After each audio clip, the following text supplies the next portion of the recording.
like to remind everyone that this show is brought to you by the Dolphin Wars.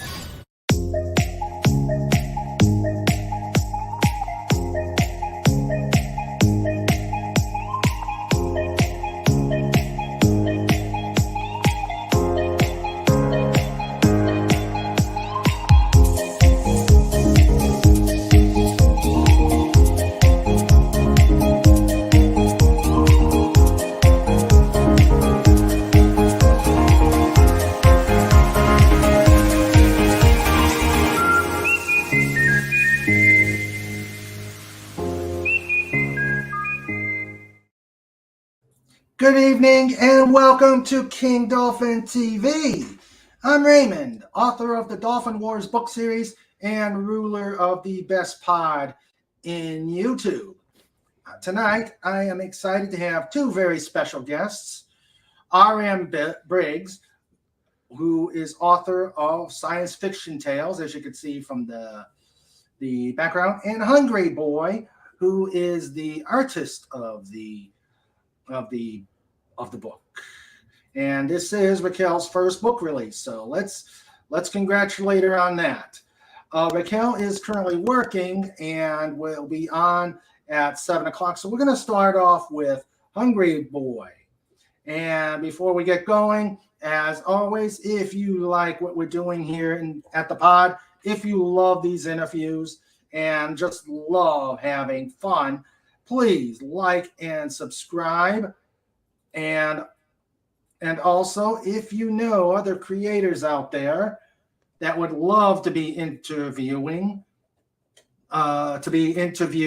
King Dolphin TV style, please reach out to them and have them contact me. So, before we give our King Dolphin TV welcome to Hungry Boy, let me welcome our amazing chat. We've already got a good showing here. First off, the Wrench Team Supreme, the amazing bunch of people in Team Dolphin that help out with wrenching and keeping the evil bots away. We got Legatus Legionnaire, first in and last out. We've got the amazing anti-derivative Jill. Hello, Jill. We've got John Rendell. We've got Pudgy Hedgehog with the Allen Wrench of Doom. And Fet for Hire came in and he had to do a drive-by, but he's here with us in spirit. And of course, I cannot start a show without our favorite bear. Store up a bus! Killbar.com. Take care, buddy.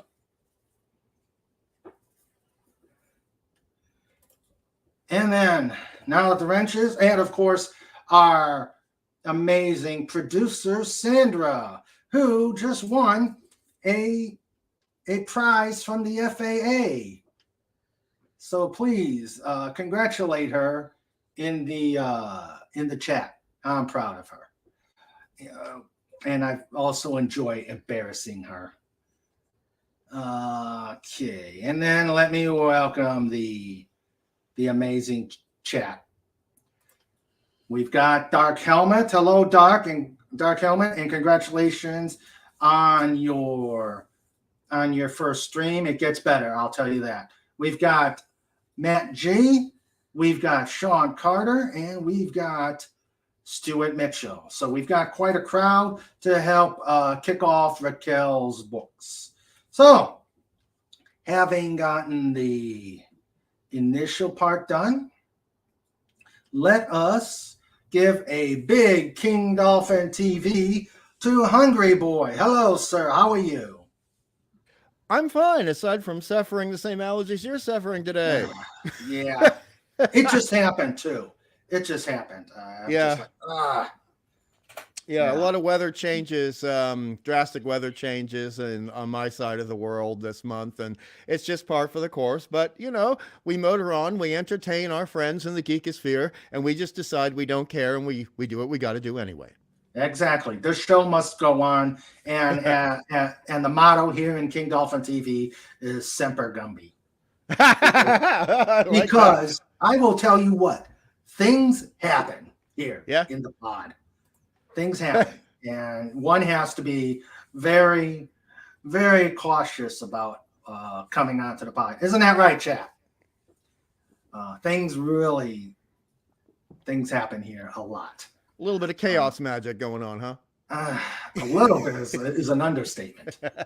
A little bit is an understatement. Okay, so how we do things here, Hungry Boy, so you are prepared, is we will ask questions. I have a bunch of scripted questions, and they'll help the conversation flow.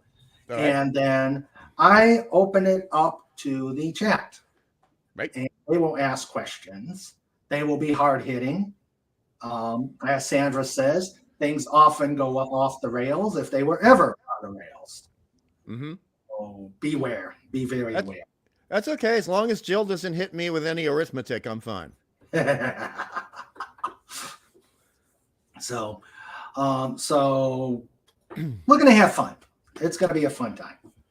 All right. Okay. So tell us a bit about yourself. Okay. Well, when somebody says they've been a lifelong geek, that certainly applies to me. And not only am I a geek, but I'm a fuss bucket when it comes to being a geek. And so in like, for example, in comics, which was my previous career, if the art is bad, doesn't matter how good the story is, I won't read it. Okay. Now, when it comes to scary films, if it's slasher stuff with no brain in its head, I won't watch it. If it's smart like Blake 7, I'm there like a hungry bear. Or if it's something which has any form of a spark, any form of charm that you can't get anywhere else, like Japanese Toho films and Subaraya shows like Ultraman, I'm there like a polar bear. That's for you, Snorty. And I'm a prog rock guy, like our fellow geek, that 70s rock fan, because you must remember that musical genre began out of a love for science fiction and folklore and fantasy. Prog rock is geek rock. Okay, I want to know your top 3 prog rock bands, and if they're not what I think, you're going to the kitty table. Okay. Number 1 up until 1976 would be Genesis, and my favorite song by them is The Knife from Trespass, and which is an absolute tale. I mean, basically, like it's an opera put into a single song, and it's a very, very sci-fi song. Then, of course, we have King Crimson. Yes. And in the Moonchild. Go ahead. Go ahead. The Greg Emerson years. Yes, especially the first and second albums. Primarily the first album because, again, it's storytelling, it's folklore, it's science fiction. 20th Century Schizoid Man is a song I still listen to, and in fact was a song I listened to more than 3 times while doing the painting for Raquel. Nice. And then it'll be a bit of a cliche, but there are 2 bands that are neck and neck for my number 3. And number 1 is Emerson, Lake and Palmer, and the other one is awesome. Right. You know, like Brain Salad Surgery. I had the vinyl of that, listened to it all the time. And also Hawkwind, although not as many songs from Hawkwind. Okay. You are not going to be ejected. I love Emerson, Lake and Palmer. Yeah. And they actually got me started on King Crimson because I got their collection set. What was it? The Manticore, the Manticore. Their 3 CD set. And so I started listening to King Crimson after that, but Emerson, Lake and Palmer, right? They're the best. My second would be Tull, Jethro Tull. Oh God, I had every album by Tull, and I was lucky enough to see them live in San Francisco back in the early '90s. Oh yeah, and even their recent stuff. I know a lot of people hate his recent stuff, but that's some good stuff. I agree. I think one of the reasons people are reacting is a subliminal reaction, because the man is the age that the man is, and everybody's vocal cords are shot by the time they hit about 70. It just happens. Hmm. Look at it. Look at Elton John. I mean, Bowie wasn't Yeah. even singing the way Bowie was. You Yeah. know, what we loved about Bowie, and I love the prog rockish songs by Bowie as well, because he did a lot of those between 1968 and 1974. There's a lot of proggish glam songs Hmm. on the album Aladdin Sane, you know, and Uh-huh. the man who sold the world is almost a de facto prog rock album. It's all storytelling. It's all dark, some science fiction. Yeah. I mean, the guy starred in The Man Who Fell to Earth. Come on, it's not like Bowie doesn't like sci-fi. Hmm. And Yeah. and And then let's see, you know, with Jethro Tull, a lot of the work that I was doing for the big comic book companies, I would just have I couldn't take the time to flip over the vinyl, so I would basically have Thick as a Brick just running on a CD oh permanently on man. loop.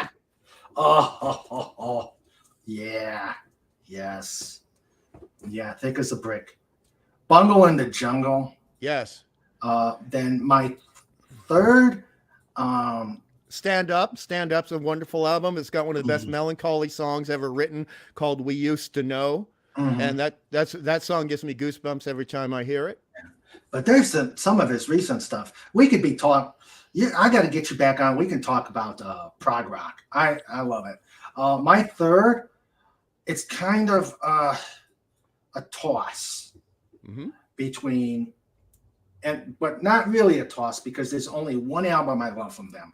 But my Al Stewart, I love his historical stuff. Yes. Roads to Moscow is absolutely my favorite from him. If you Okay. love historical folk, listen to that one. You know, later tonight, after all is said and done on YouTube, I'm going to check that out again. I'm going to listen with good headphones. So I'm glad you Yeah. brought that up. Yeah. And of course, Year of the Cat, you know. Yeah. That got me started on it. And then the tie for that would be only one album. I've had a few from Pink Floyd, but my Yeah. favorite from Pink Floyd is Animals. Animals is in my top three. Again, prog. See, for me, I'm also Raquel's not so much into this. This is one of the few things we don't match up on. I like what's referred to as hallucinogenic psychotronic rock. So I like Obscured by Clouds by Pink Floyd. You know, I like their Okay. I like I've their never heard that weirder. one. I'll have to. Oh, it's a fantastic album. I'll have to take a look at that one. It's I earlier. kind of tuned them out after The Wall. The Wall just. I was okay with The Wall because it was basically it's a long form musical novel, semi autobiographical, and I appreciated that. For me, it as a kid, without knowing what darkness in real life was really going to be like, I could Mhm. handle it and get into it. But after life kicked my ass a couple of times, then I don't listen to The Wall anymore because I'm thinking, nah, now I'm understanding where a lot of this stuff is coming from on a personal level, and I don't like it. Yeah. Whereas I liked their more whimsical, introspective stuff. Mhm. From basically, I like their stuff from '68 going up until The Wall and Dark Side of the Moon. And that's I have cutoff points for certain people. It's like with David Bowie. My cutoff point was after he was introduced to what I refer to as the Devil's Talcum Powder by Brian Eno in the Mhm. '70s. And I don't agree with a lot of people where they say, "Oh, that substance is great for people's creativity." No, it Mhm. just makes you think that every bad idea you have is golden. And Yeah. All right. So we're both musical. Yeah, I gotta bring you back and we could talk about prog rock. I can go. right I can on. go. Okay, so what got you started on your artwork? Was it did you do did you get schooling for this? Did you have the talent before you started school or what? This is going to be a long answer. I'll warn you because my life did not go the way other artists' lives went, and it's very geek oriented, so that'll be okay. That'll Okay. ameliorate the answer. Uh, I was basically a geek. I became a geek accidentally when I was in a high chair eating Gerber food served to me by my mother. And she had, because I'm old as dirt, and so it was the late 60s, and she had set me up in the high chair while she was cleaning the kitchen, and she was serving me the baby food, and I was enjoying that. And we had this little itty bitty black and white TV that she'd prop up about 2 feet away from me. And she just turned it on and hoped for the best and hoped I'd be distracted while she was doing the cleaning in the kitchen. And it just so happened that something that is a very rare anime that came on, being, just barely a year old. I didn't know any words. Well, I knew a few words, but I didn't know what anime was. And it was these wonderful images of this skull-headed, semi-monstrous android fighting these giant monsters. And so I fell in love with that and that look immediately. And that's where I fell in love with giant monsters. And later on, when I was about 3.5 years old, we had to take a trans-oceanic plane flight. Back in those days, that was over a 19-hour flight. Oof. And they would show movies on the plane. And one of the movies they showed was King Kong versus Godzilla. Ooh, nice. And so I fell in love with Godzilla, and my love for Godzilla, or Gojira, as he is properly referred to, has never ended. My love for all the Toho monsters has never waned. And then by the time I was 4, my parents, recognizing that I'd already had this weird geeky appreciation of cephalopods, particularly the octopus, took me to see in theater. There was a re-release of 20,000 Leagues Under the Sea, which is also one of Raquel's all-time favorite books. And that was pretty much my first real science fiction film. And it was either the same year or the next year they took me to see the re-release of good doggy, bow wow, bow wow. They took me to see 2001: A Space Odyssey. And I was barely in kindergarten, and when Hal came on the screen and said, "I can't do that, Dave," I fell in love with cybernetic intelligence stories, and that set me off as a geek. But this also meant that since I was drawing since I was the age of 3, and by the time I was 4 years old, I could draw an octopus and a squid and a cuttlefish, and people could recognize the differences between them. By the time I was 4, I could draw a pterodactyl, a rhamphorhynchus, and a pteranodon and show the different physiological oddities pertaining to each of those. I moved on to monsters, and at 5, and this is where you'll kick in with appreciation. I was introduced to Ray Harryhausen at age 5, and then it was game on. That's what I was going to be drawing: monsters, giants, things of that nature. And we had this assignment in kindergarten where the teacher said, "Okay, class, I want you to write about 5 sentences of a story from your own head and try to make it as interesting as possible." Ooh.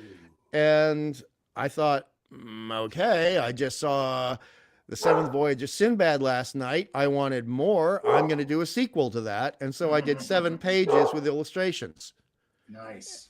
And I realized that I really liked doing a mixture of words and pictures together. And so a year and a half later, I discovered comic books. At the age of 7 or 8, I discovered the X-Men, X-Men issue 109 to be specific. And I decided at 8.5, 9 years of age, I wanted to be a comic book artist, and I pursued that from then on. Okay, great. I started training myself from the age of 9 to become a comic book artist. Nice. So what is your normal? This is a tough one. What is your normal art style, and what is your inspiration? Let me combine those two. Combine those two. Oh boy, paragraphs and paragraphs of replies. Well, let's. We only got a few an hour before, or a half hour before Raquel comes on. I know, but see, there's some of your questions I can't actually answer, so I got to make up for those. Okay. Like some of the ones you said, plug where you can get your artwork. Well, you can't, because I'm not promoting myself at this point. Understand. Okay, then we'll move on. So with the inspiration, first off, the art style, it depends on what medium I'm working in. So I have comic book inspirations, or not influences, but inspirations. That's a very different thing. Right. for comic books. So I'm very inspired by 1960s comic books, the Silver Age of comic books, and that's the stuff I Kirby. always. Pardon? Kirby. Kirby is top of the list, but also Neil Adams, Jim Hmm. Steranko, Gil Yep. Kane, Hmm. some Jim Aparo, Yeah. a lot of those guys, Ralph Reese, some of the British guys, Hmm. and Frank Frazetta did some comic book work as well, Right. and also some of the early to mid '70s stuff, like you would see in Creepy and Hmm. Eerie magazines and Vampirella from Warren. Okay. So for painting, it's obviously Frazetta would be at the top of the list, but also Bill Sienkiewicz. I like his painted work when he's not being scribbly, scrabbly, and expressionist. I don't like Hmm. scribbly, scrabbly art. And let's see. Also for fantasy artists, a little bit of Boris Vallejo. Hmm. Um, oh God, what was his name? Um, Stephen something. Stephen Hickman. Stephen Okay. Hickman is a fantastic artist. Michael Whalen, who's luckily on Twitter, and he tweets every day. Michael Hmm. Whalen is still with us, and Okay. his work was, he did some of the best Elric art that you would ever see. Um, and for pen and ink illustration, for gaming, etc., it would go back to guys who were really early in the game, like Charles Dana Gibson, who was one of the first great illustrators for America in pen and ink, and the Hmm. guy who did the best hair. And he was a mutual inspiration in comic books for me, and the great Dennis Cowan, who at one point was one of the top 10 comic book pencilers in all of the Americas. So Okay. Dennis was also an inspiration, a lot of his work, especially when he moved away from doing the Bill Sienkiewicz stuff and he was doing his own style. Okay. And for I think that's pretty much it, because basically in my life it comes down to three types of art: comic book art proper, pen and ink illustration for game stuff, and Hmm. then painted work. And that's basically what I do. Okay. And let's go to. So you've been doing this. I'm not going to ask you about working how long you've been doing it, because it sounds like you've been doing it since about 3 years old, which is probably a good thing. Well, I've been doing art since three, but I was first published when I was 19. Hmm. I got my first paycheck from an American company when I was 20, Nice. and I had my first major work published for one of the big two when I was only 21 years old.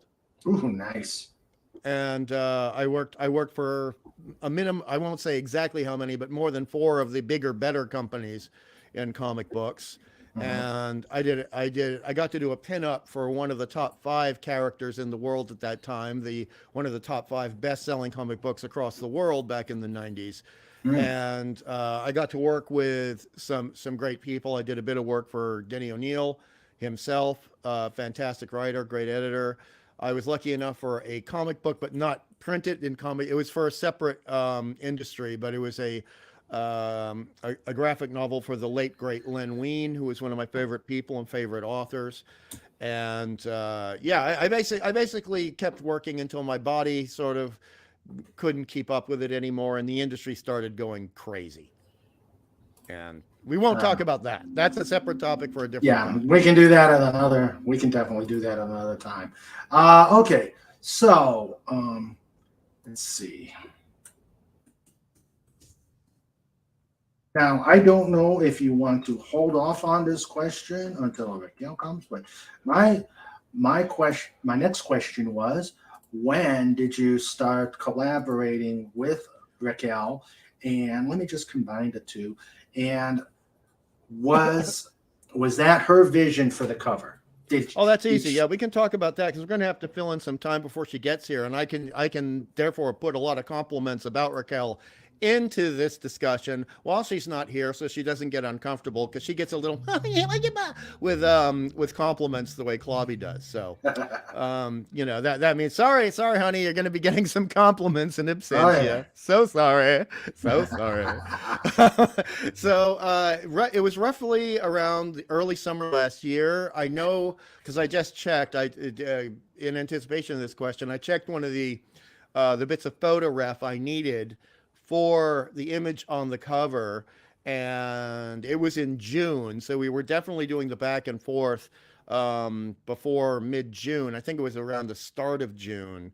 And what actually happened was months and months and months before that, when I was just starting to understand how mighty and magnificent Raquel was and appreciating her on the Klobby channel, and she had her own YouTube channel, and I wasn't even on Twitter then. I sent her a little note out of appreciation because I love the way that she would talk about Gene Roddenberry. I love the way she would talk about science fiction in general. I love the fact that she would bring in classical influences and references to classical literature like Frankenstein, The Modern Prometheus, one of her all-time favorite books, Captain Nemo and the Nautilus, one of her all-time favorite books. And I was just so impressed that I simply added a comment on one of her videos, one of her cosplay videos, saying, hey, by the way, really like the cut of your jib, really like what you have to say and the way you think. If you ever need an illustration done for your work that involves something completely non-human that's not taking place in the modern world, because I hate drawing that stuff, you know, something that's a monster, a creature, an alien that doesn't look like us, I'd be happy to do it for you. Okay. And I didn't think she was going to reply, or I think she'd simply say, oh, that's very nice, I'll keep that in mind. And basically the story, that conversation didn't get picked up for a long time. I thought, okay, well, I made the offer, I did the right thing. And I had then later on, much later on, I'd done a little painting which I put up on Tweety. I'd done this little picture of one of a Mark C with a D, one of his favorite characters, Baron Karza from the Micronauts. I'd done this picture for him, and it was about 2 days later. Raquel came back with a message saying, you know, I've been looking at your art that you've been putting up on Twitter, and I know that you probably you may not be interested in doing it anymore, but I'd feel like a fool and I'd kick myself forever if I didn't ask if you were still willing to let me take you up on your generous offer and do an illustration for me. And it took me about 2 seconds to type back, hell yes! And that's what I did. It was instant. I was just so thrilled she was going to take me up on it. And it took, according to my recollection, which might be faulty, it took a week or two before we started getting into it. But the moment we started getting into it, we were just flying by the seat of our pants. It was great. It was one of the best creative interactions and work experiences, even though she's new, that I'd ever had. I've illustrated for one person who won a Hugo Award. I illustrated for another person who won a Hugo and a Nebula Award, who was at least as big as Piers Anthony in the science fiction sphere. And working with Raquel was more satisfying than that and more fun than that. Okay. And so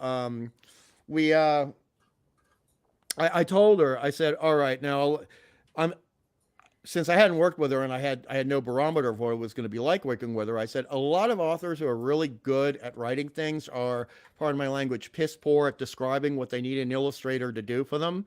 So what I need you to do now is pretend that you are a witness to a crime. That crime has been committed by the beastie, the monster, the creature you want me to illustrate. I am the cop taking down the notes to give to the sketch artist to describe that beastie in detail, to have a picture of that beastie. So if you say to me, the creature had scales, I'm going to come back at you and say, do you mean fish scales or reptile scales or the kind of scales you'd find on an insect? If you say the beastie was huge, I will say, do you mean 8 foot tall, 18 feet tall, or 80 feet tall? What's your definition of huge? And it took her about 5 minutes to come back with almost everything I needed. Nice. And very few authors can do that. I'm telling you from experience, and that's not just blowing smoke up Raquel's skirt. Very few authors can do that. A lot of them try to do it, and they're not good at it. They are not good at it, even if they work with visual stuff for a living, like comic book writers. And a lot of them just say, well, you're the artist. It's your job to figure out what's in my head. And which is annoying. really annoying and a bit childish. Whereas Raquel was completely mature and completely respectful and very helpful in the description. So I had the actual short story, which is Georgia, A Tale of Old Montreal. I was so happy. By the way, quick anecdote. I was sitting there when she said, "I want you to do an illustration for me. It's going to be one of my stories from one of my stories for the collected edition." I had my fingers crossed, and I was thinking, "Please let it be Georgia. Please let it be Georgia. Please let it be Georgia. I'd like you to do an illustration for Georgia." Yes, we score. Touchdown. And so happy about that. And her description, I could see it instantly in my head. So I told her, what we do now, the way the process works professionally, is I do a little thumbnail sketch. I'm going to warn you, it's not supposed to look like the final painting. And I showed her an example of a pencil thumbnail sketch from a famous artist, and then the finished painting for the book cover. I did the same thing with comic books. That's the way things used to work in the 70s with comic books.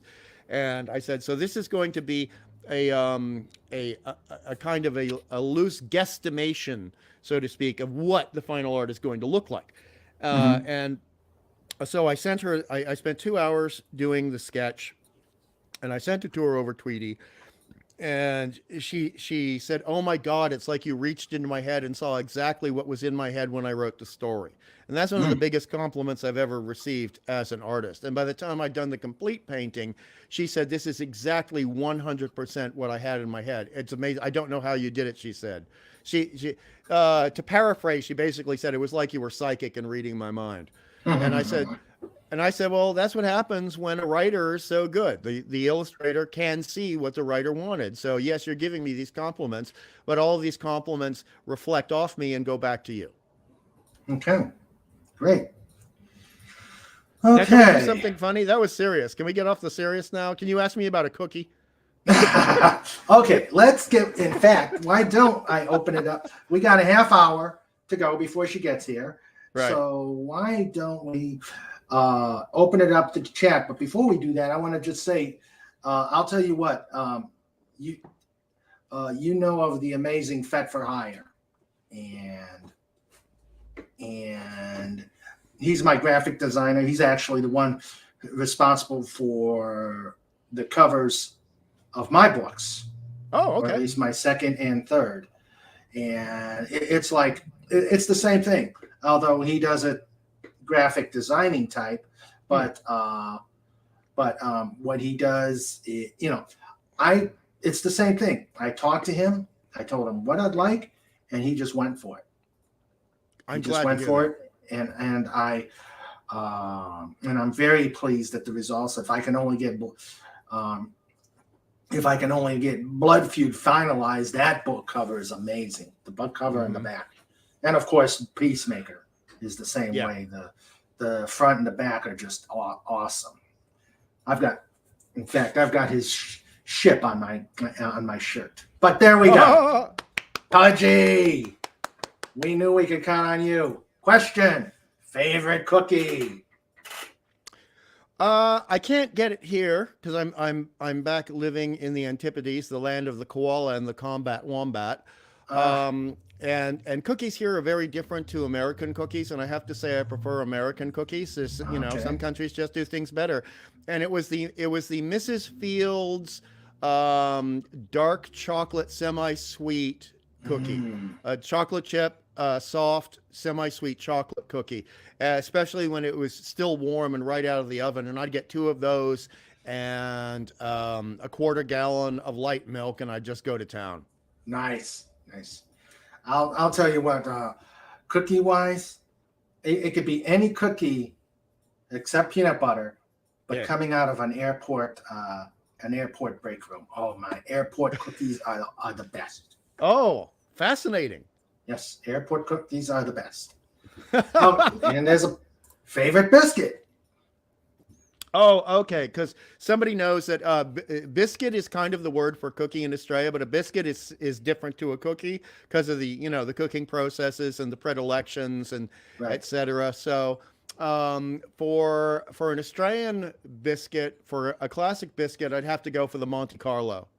Monte Carlo. Okay. Or a dark chocolate. Got to be dark chocolate. A dark chocolate Tim Tam. Okay. Cool. All right. Oh, John Rendell asks, what's your worst experience with creating art?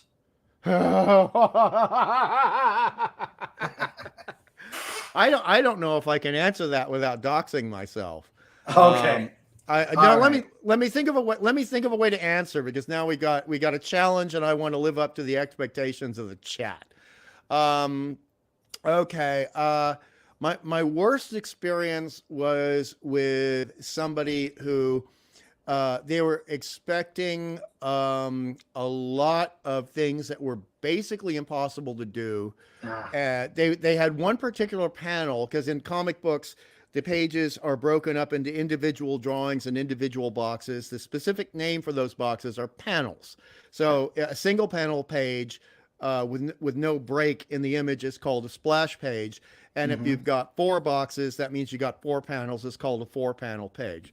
And so they wanted, first off, they had a word count for one page, and I counted, of over 176 words. And I'm thinking, well, where are the art for a comic book? For a comic book, I'm thinking, well, where's the art supposed to go? This is going to be all speech balloons and captions. And then they wanted, on top of that, 7 panels.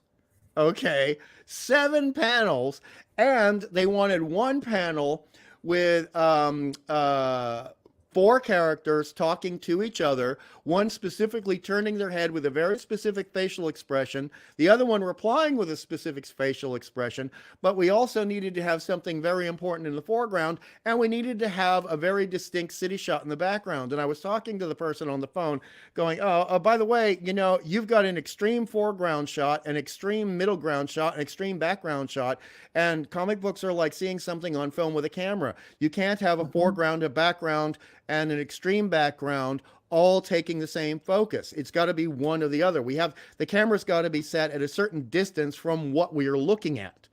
And he just said, well, you're the genius, you figure it out. And so I hope you took him in a back room and played volleyball with his head. Yeah.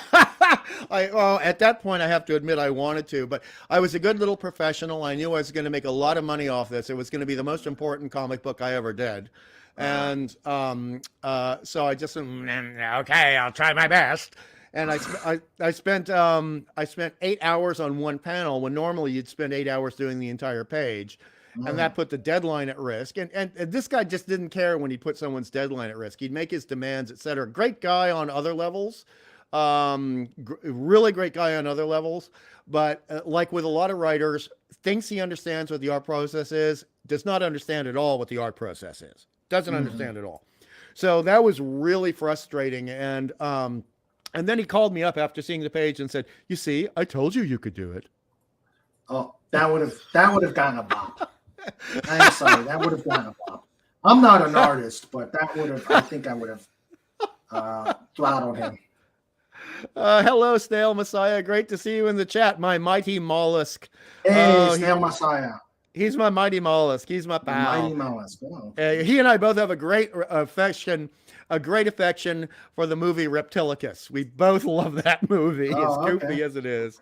Reptilicus. Well, while we're waiting on more questions, let's keep going. I'm going to welcome the newcomers to the chat because we had a bunch in. It's a nice showing, 11 people. We had Stuart Mitchell, Pierre Kelly, of course, the aforementioned Snails Messiah, James Caserta, and Sean Carter. Thank you all for coming, and hope you're enjoying what's going on here and having fun. Reptilicus. Snail Messiah says, Reptilicus shivers, brr. Yeah, but man, the two female leads in that movie, Snail. You know what I'm talking about. Good casting, shall we say. John Rendell says, that is an awful experience, the unknowing asking for the impossible. Pretty much. That sounds like pretty much. Okay. Now I know Snort put something out there.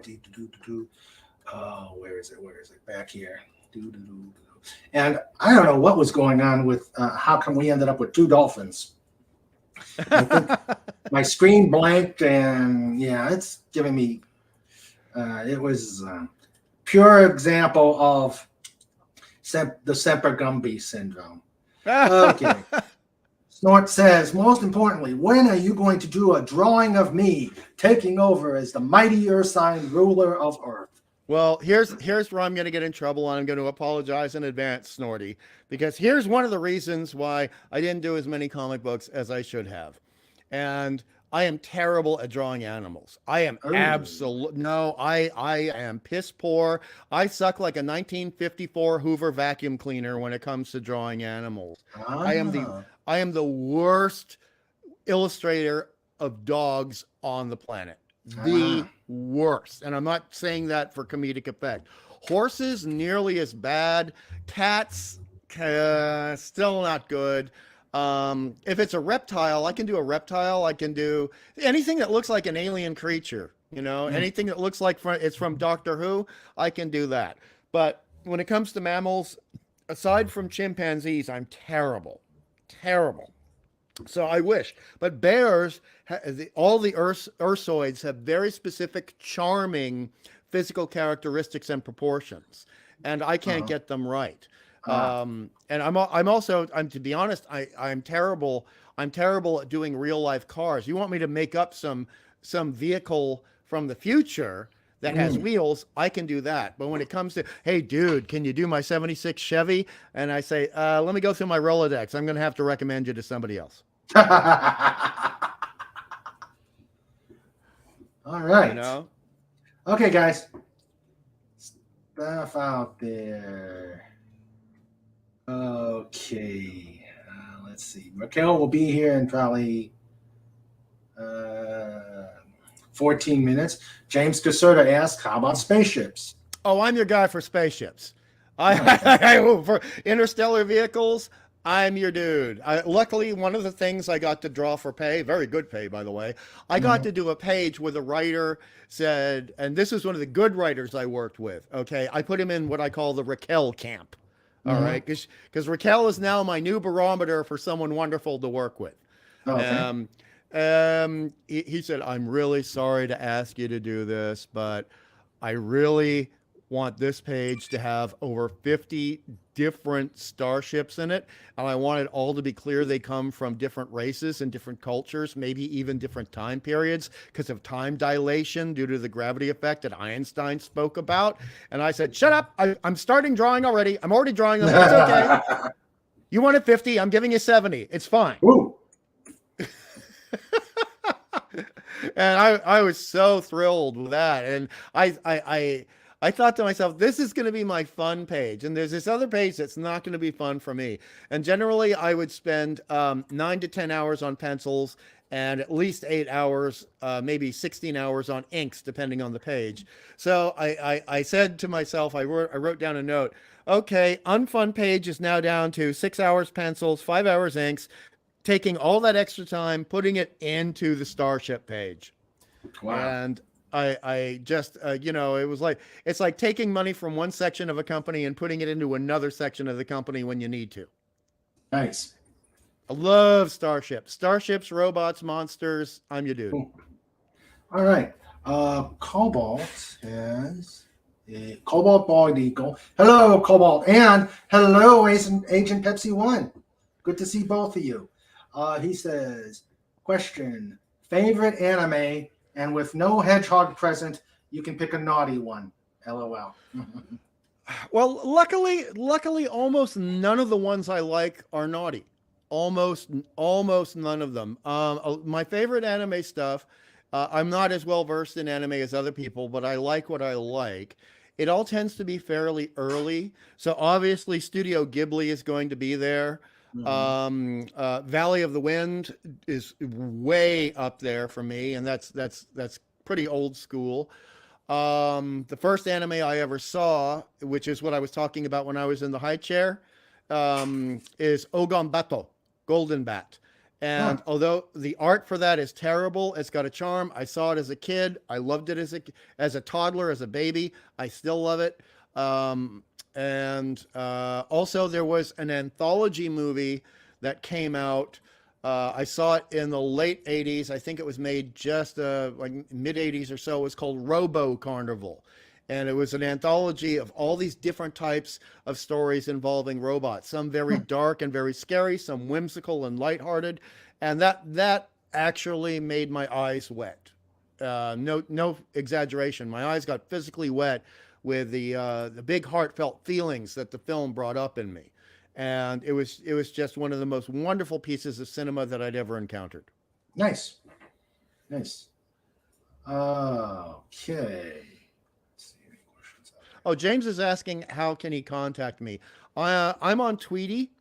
I'm on Tweety, and I have a channel that YouTube ghost banned because I made fun of the Batwoman series once. And if you want to type it in the private chat. Okay, and then you can put it up. Yeah. All right. I have that power. Magnificent. Okay, one second. Let me just go to Tweety. I don't think you sent it to me. No, I don't think about that stuff. I don't self promote. Being retired, and also, just I like to make certain jokes about certain things we're not allowed to make jokes about anymore, and I have to protect my royalties. Mm-hmm. And that sounds like a joke, but it's not. There are actually certain rules right now that are not spoken about, because, as you know, every comic book company is owned by a bigger company now. Mm-hmm. Right. So all the rules for our royalties are controlled and contrived and concocted by these mega conglomerate corporations, all of them. Mm-hmm. So let me just hit copy that and go into message it. Oh, sorry. Go into StreamYards, boom, boom, boom, boom, boom, private chat, and come on, paste, stupid keyboard. Yeah. Okay. No, and that's why I don't want to do the publishing thing too, because let me tell you before Raquel gets on, I don't know if you've ever heard of military author, Stephen Kuntz, writer. Oh yeah, I know. I've heard of him. Writer of the Flight of the Intruder. Yeah. I heard him in an interview where he was trying to farm it out with other publishers and whatnot, and couldn't get anywhere. So he went to the Naval Press Institute, because he was a Navy guy. So he went to, he went in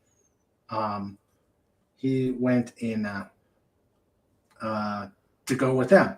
Well, they bought his rights, and so he didn't have the rights to his books anymore. Oh, and wow. then they came out with this atrocious movie in the mid 80s, right after Top Gun, called The Flight of the Intruder. Right. I remember Flight of the Intruder. Huh? I remember Flight of the Intruder. Yeah. Yeah, and he always regretted getting, losing the rights to his story. Yeah. Hello, Clobbering Times is here. Hello, Clobby. Hello, Hey, Clob. hello, boss. Hello. Oh, we have a good question here. 1 second. Can I address one question here before we go on from John Rendell? Sure. Yeah. John Rendell asks, what do you think of CGI in movies, especially Michael Bay movies? Oh, geez. Oh, how many ways can I barf in 1 minute? Raquel and I are completely on board with this one. I'm a practical effects person. I prefer the robots to be built. I'm one of the 5 people in the world who still actually like Saturn III because of the robot in Saturn III. I absolutely prefer a Harryhausen film to any CGI. Stop motion animation, prefer that. The 2012 prequel to The Thing was abhorrent. It was disgusting. It was just blech. And John Carpenter's 1982 The Thing, absolutely wonderful. I love a lot of the practical effects instead of CGI in films featuring Jeffrey Combs, including although I'm not into Lovecraft and I'm not into a lot of the nasty stuff, I like a lot of the films that were inspired by that. So like the film From Beyond with Jeffrey Combs, but I love Jeffrey Combs as an actor, so I'm basically going to watch anything he's in. But a lot of what he's in has a lot of practical effects. And that Star Trek original series for me is always going to be better than anything that came afterwards.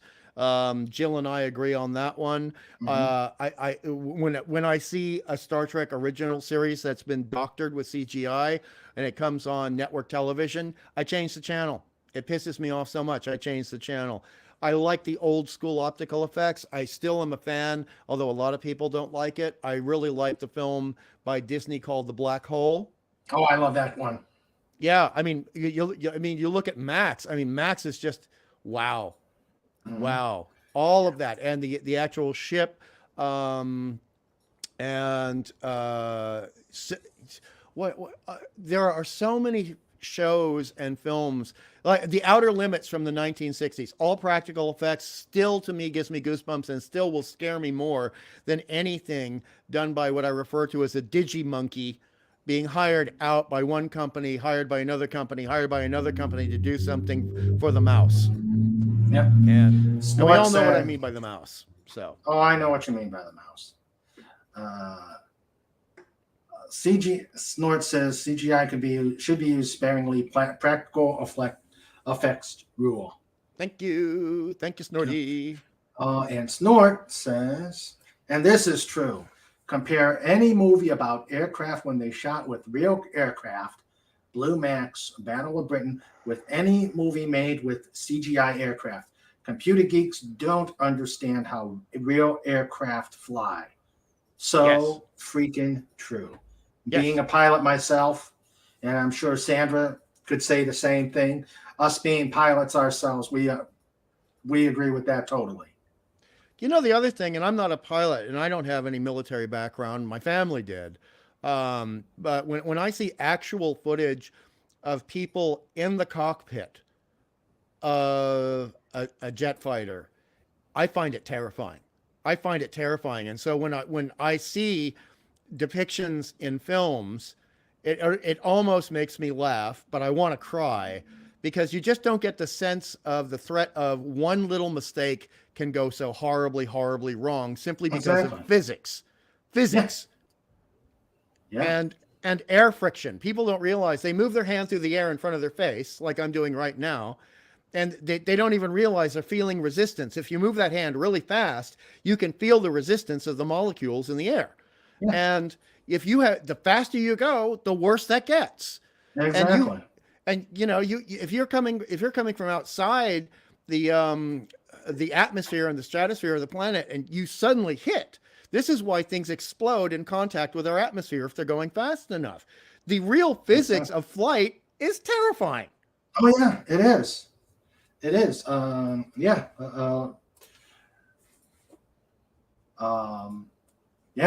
Pepsi 1 flew twice with her husband, and both times it was terrifying. Thank you, Agent Pepsi. I mean, I could not go up. I know I don't mean to sound like a weakling or a coward, but honestly, I could not go up in a jet fighter. No, couldn't do it. A helicopter was. Go ahead. I've done my share. Yeah. A helicopter flying at high speed and trying to mess with me, and that was scary enough. And I thought to myself, okay, this is now making me laugh at the film Firefox a lot in my head. Well, a friend of ours who's a pilot, he says a helicopter is 300,000 pieces of equipment that are looking forward to falling apart and killing you. Oh yes. Oh, and this also brings up the whole thing about astronauts and being outside of our atmosphere and being in those dangerous environments and all these things that could possibly go wrong, thousands of things that could go wrong at any given second. And the idea of being an astronaut to me is absolutely horrifying as well as being terrifying. Yeah. Oh, yeah. Snort. Yeah, I remember that movie. I remember in Pearl Harbor gag, how they had a P-40 do a knife edge maneuver, wings vertical, about 50 feet off the ground. A real plane would lose 50 feet doing that and cartwheel.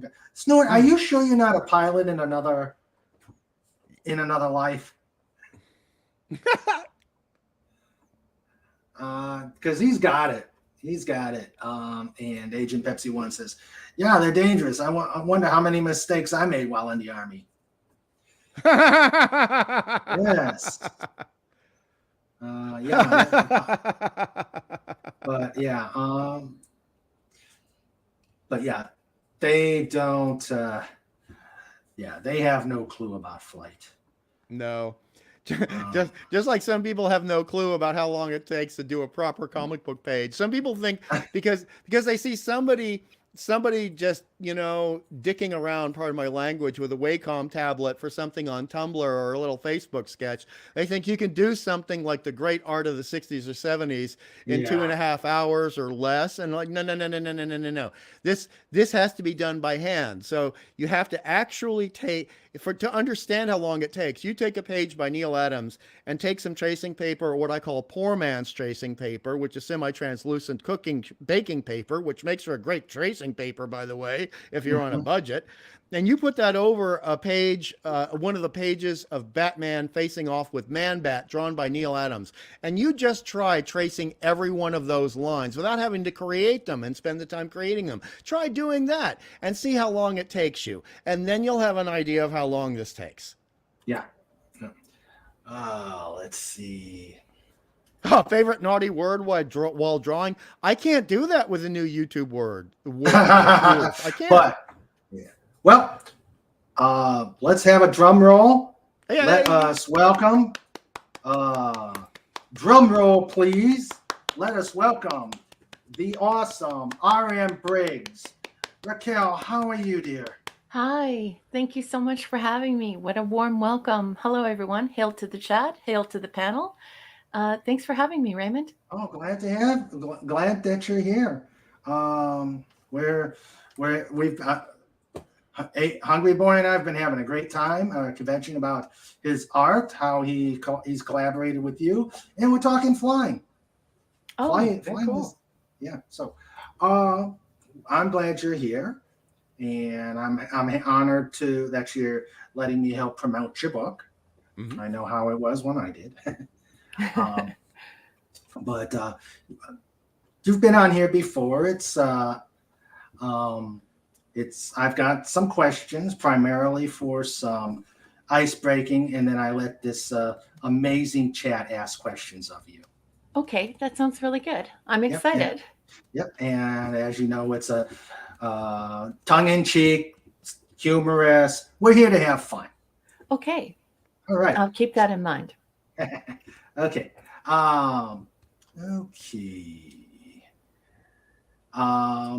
So outside of your writing, give us a short.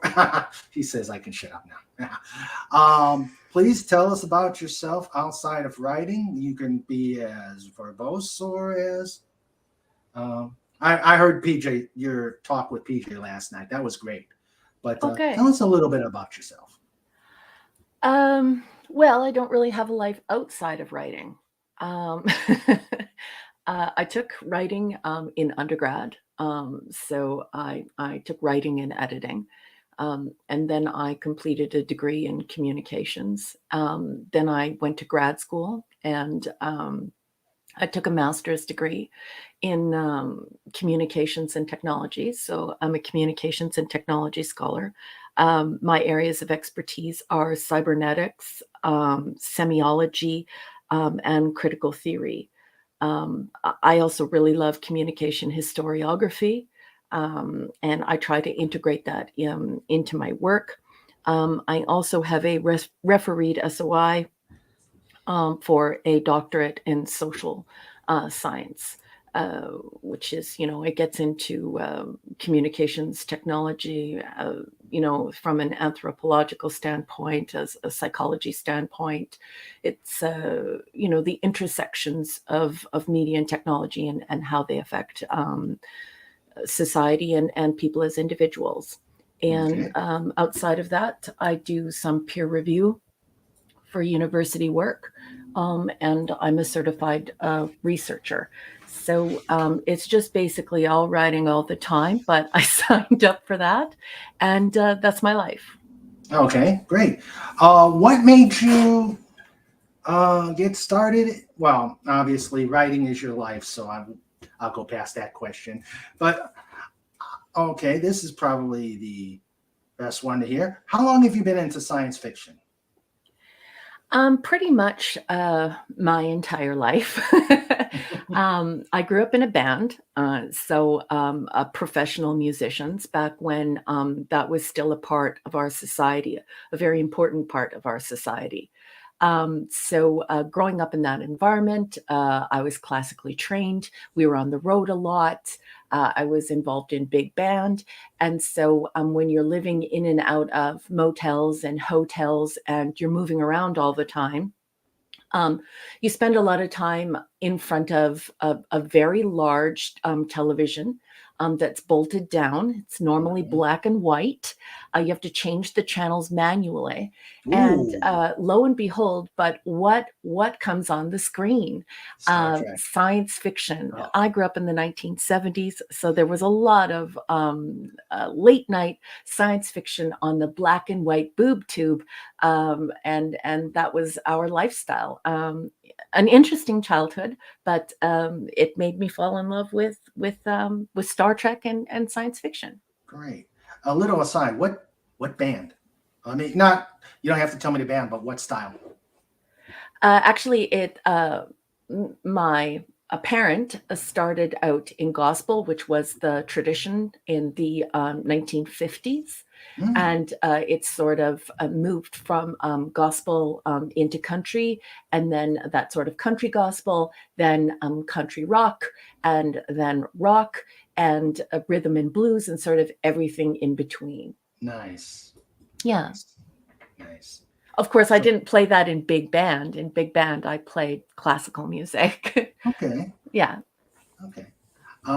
So now we will get to the nitty gritty. Um, the book. It's called.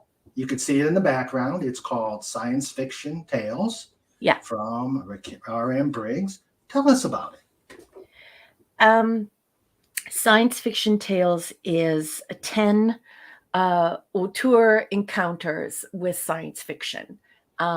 It's classic science fiction. It's episodic science fiction, and it's done in the classical style. So it's heavily influenced by 1950s and 1960s science fiction.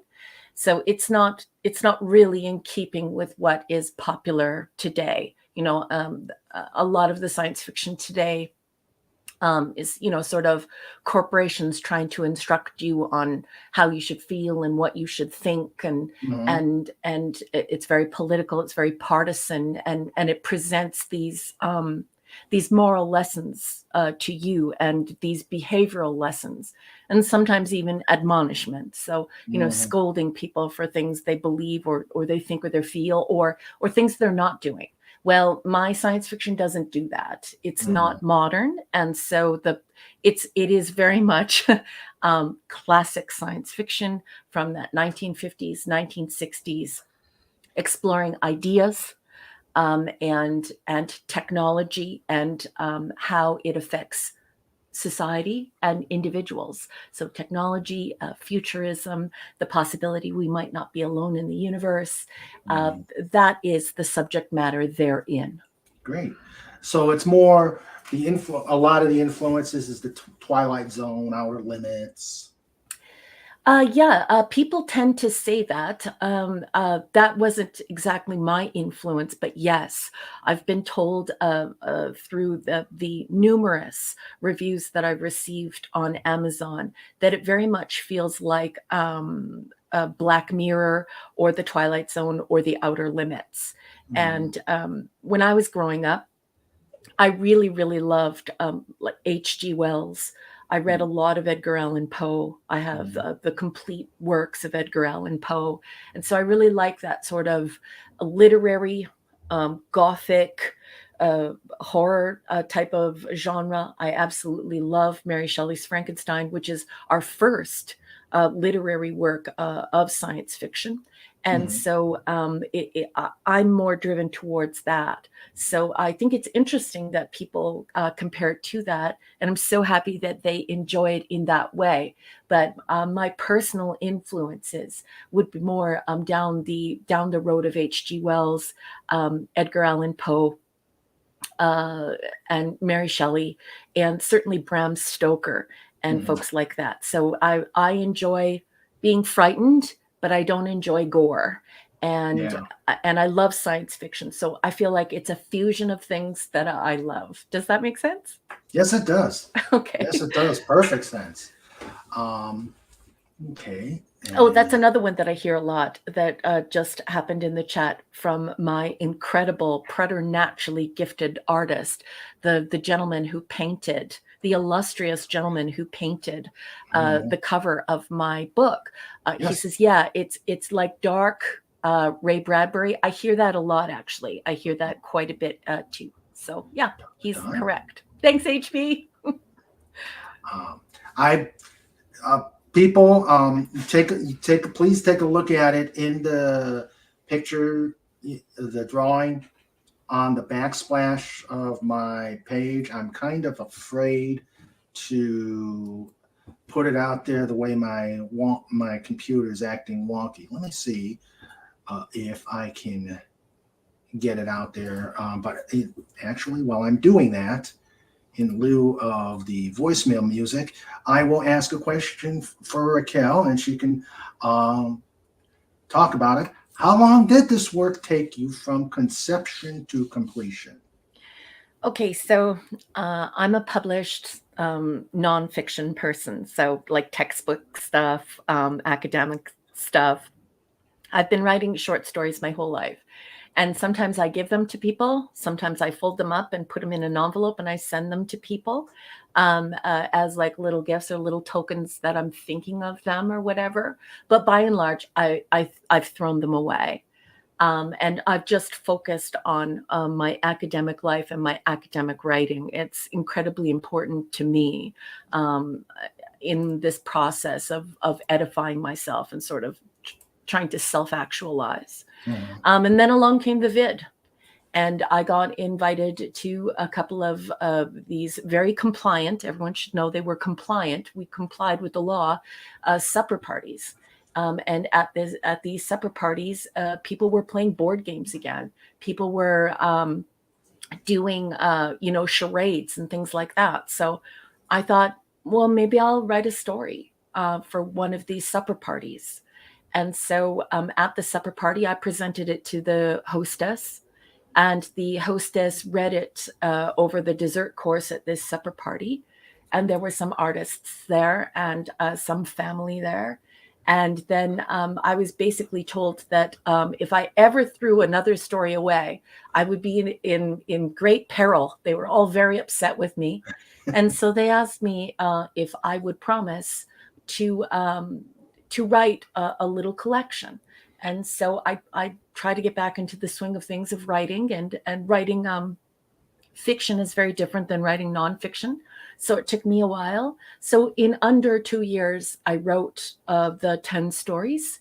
And then the rest of the time was just spent, polishing it, editing it, working out how to do the cover, working out how to market it, and bringing it to life on Amazon Kindle. I'm jealous that you guys that can do it in 2 years. It took me 40 years to get my first book done. Well, I think there isn't a one size fits all. I understand.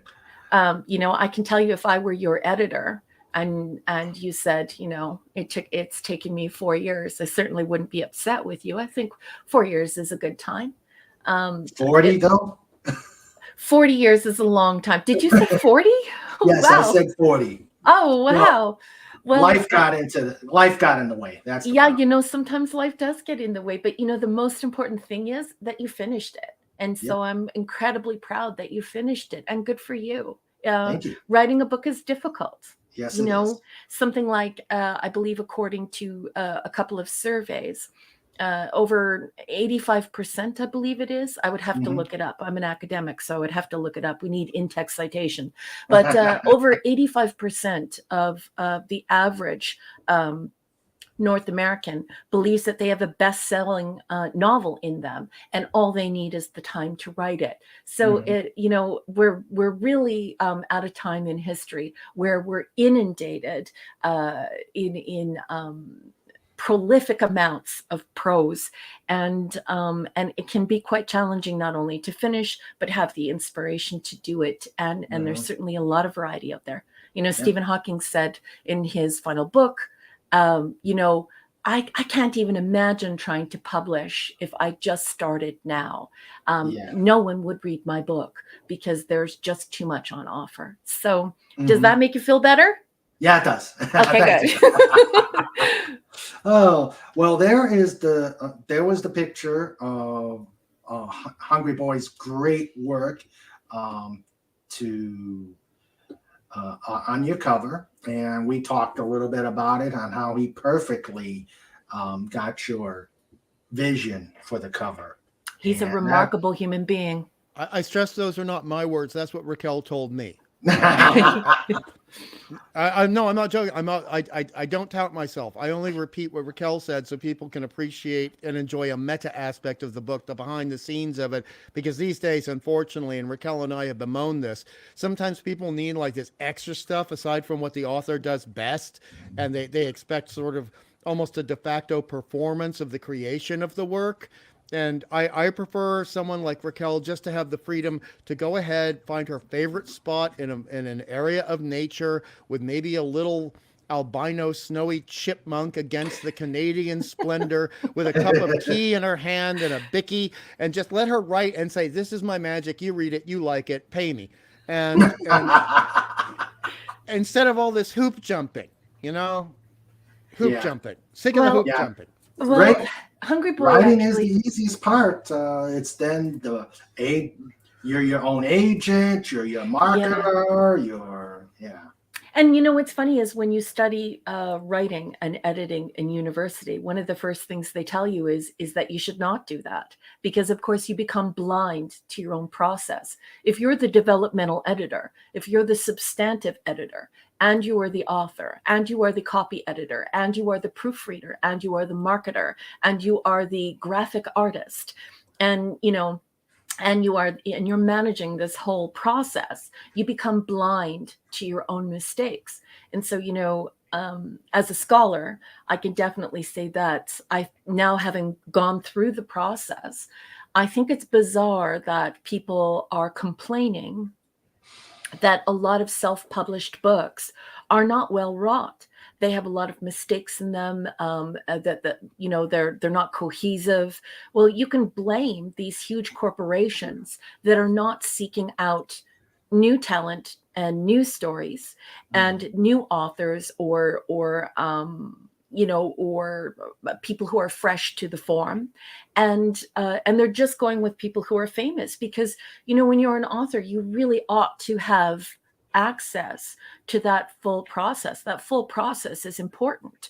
Yep. It really makes the work the best it can be. And Mhm. that's what those editing mechanisms, that's what they're for, you know? Can I ask Yeah. Raquel a question, please? Sure. Go ahead. Do you mind, Raquel? Oh, not at all, sweetheart. Rock and roll. It's absolutely pertaining to what you just said right now. With those processes that a writer that you just described should have access to and should be party to versus the corporate dumbing down of everything, I'll just paraphrase. Do you feel that a lot of people no longer have the ability of a proper writer to, and this is a writer's term, I did not invent this, uh, kill the kittens, to look at a work and realize that maybe 10% of it is extraneous, maybe two scenes are extraneous, Mhm. not necessary, and maybe something needs to be toned down or some fat trimmed? I definitely think so. And you're getting into something that is incredibly important about what I do on both sides of writing and editing. And that is allowing the clients, the author, the access to, it's okay to delete this. You can delete this forever. And if you can't let it go, you can write it down in a notebook and reuse it again elsewhere or in a different way, or massage it in a different circumstance. But let's just cut this now. And yes, and beyond that, even imagine what it's like to reread the rough draft of something, then the polished draft of something, then the substantively edited, then the fact check, because of course we're dealing with science fiction, and science fiction always requires research and science in it, and then to be the copy editor, and then also to be the proofreader. So you go blind to your own mistakes, and it's really sad, and I feel bad for people who are self-publishing and they're encountering that, because they really do deserve access to the full editing system, and the full editing system makes every volume the very best it can be through tried and tested methodology of working it through a process, so that several eyes see it and several eyes say, hey, what about this? And so, yeah, that being missing is really sad. And certainly you don't have to be a scholar to write either. So if you have not studied writing, and let's say you don't even have university level grammar, that doesn't necessarily mean you aren't a good author. There are plenty of people throughout history who are, very gifted authors. And they've never been to university, but so much more so that they do need that process. And when I think of people like Andy Weir, who wrote Martian, and the beautiful film that resulted in it, and I think about the fact that no one would publish him, that they all slammed doors in his face, and that he had to start a Patreon account in order to leak out these chapters to these willing patrons of him. There's something very romantic and very 1600s, 1700s, 1800s about it. These patrons coalescing, snuggling up to these artists, these poets, these dancers, and making sure that they're able to do their craft. But at the same time, we can't oversing the praises of self-publishing. Having access to self-publishing has not been all good. It does have negative aspects, as you have so rightly pointed out, HB. And also, I just want to back you up on this and hopefully inspire you for the coming book. And I'm so excited that you're working on that right now. Oh yeah, I was going to. HB stole my thunder. Is there a sequel? I'm sorry, I didn't know, but I just wanted to add something there just to underscore your point. A lot of people are aware of a highly successful movie from the 90s called The Crow, and they don't know that the guy who created The Crow, J.O. Barr, an auteur who would both write and draw his own comic books, he was rejected by everyone. He had to self-publish. Everyone was laughing at him at the beginning. And then after a year, the book caught on like a house on fire. And then later on, a couple of years later, he got the movie offer. And then later on, the Crow became a franchise in various formats. It's a scary thing, isn't it? And he's so lucky that happened to him, because, Edgar Allan Poe died unpublished and in obscurity. Yes. And H.P. Lovecraft died penniless, unpublished and in obscurity. Only after, there are dozens upon dozens of our greatest authors who were not recognized while they were alive, and had the doors of publishing slammed in their faces. Yeah. And it's really sad. And good for him.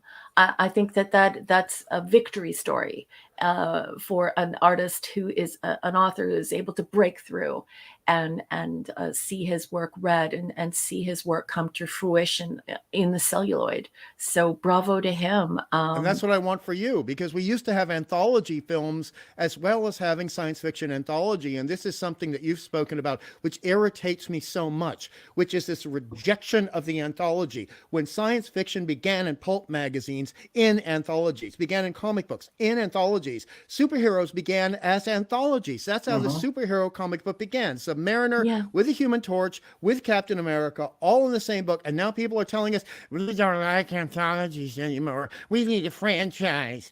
And no. It's absolutely ridiculous. So I back you up 100%. I have never blown smoke up your skirt. I love the way you write. I love the tone of it. I love the choice of words. Okay. Uh, I So, Rick, go ahead. I love you and thank you for that. And you are correct. Beyond opinion or anecdote, what you're saying is absolutely true, especially in the United States. The United States has a grand tradition of short stories and short reads. And what not a lot of people realize is many of the greatest large volumes that we consider great, historically significant novels had their start being published as these short stories or excerpts in magazines and newspapers. And the fact that artists don't have that writers don't have access to that mechanism anymore is quite absurd. It is very absurd. You could wipe away, like, I just want you to think of some of the greatest novels in your mind right now, ones you studied in high school, maybe you studied them in university. Probably 80 to 90% of them made their start by getting a chapter in or getting a short story into one of those magazines or into those newspapers, and everyone's sitting up going, "Oh, I want more of this." Yeah. And Dickens, that's a great example.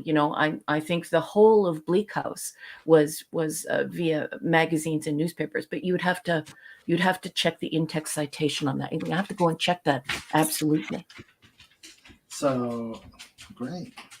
So, Raquel, is there a sequel in the horizon? There is. So I have started a Patreon because there's no money in selling books via Amazon when you're a Canadian. I believe HB calls it what is it? Extortion by distance. I'm not sure if that's the turn of his phrase, but I do love it because he's in Australia and I'm in Canada. So it's like it becomes an absurd, equation for us. So I'm still using Amazon Kindle. I still want people getting the hard copy, the paperback and the hardback. The hardback isn't even available to me in Canada via Amazon Kindle. And there, what really matters to me, even if I'm not making any money, is if people leave a review.